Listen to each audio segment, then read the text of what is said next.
πέρα από την κυριαρχία του cloud. Η νέα πραγματικότητα του multi-cloud. Η αγορά multi-cloud θα φτάσει τα $1,2 τρισεκατομμύρια έως το 2028 παγκοσμίως. Το 89% των ευρωπαϊκών οργανισμών θεωρεί την κυριαρχία στα δεδομένα κρίσιμη προτεραιότητα.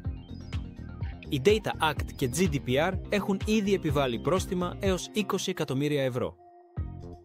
Οι επιχειρήσεις χρησιμοποιούν κατά μέσο όρο 2,6 public και 2,7 private cloud.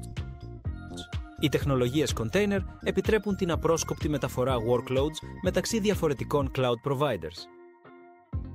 Το Infrastructure as a Code υιοθετείται από το 78% των ομάδων DevOps παγκοσμίως. Η multi-cloud στρατηγική προσφέρει εξοικονόμηση 15 έως 25% με τη σωστή ανάθεση των διαθέσιμων πόρων. Το 35% του cloud budget σπαταλάται σε μη αξιοποιούμενους πόρους σύμφωνα με έρευνες. Οι AI-driven cloud management λύσεις αναμένονται να υιοθετηθούν από το 84% των οργανισμών παγκοσμίως. Τα Green Data Centers μειώνουν σημαντικά την κατανάλωση ενέργειας κατά 30 έως 40%.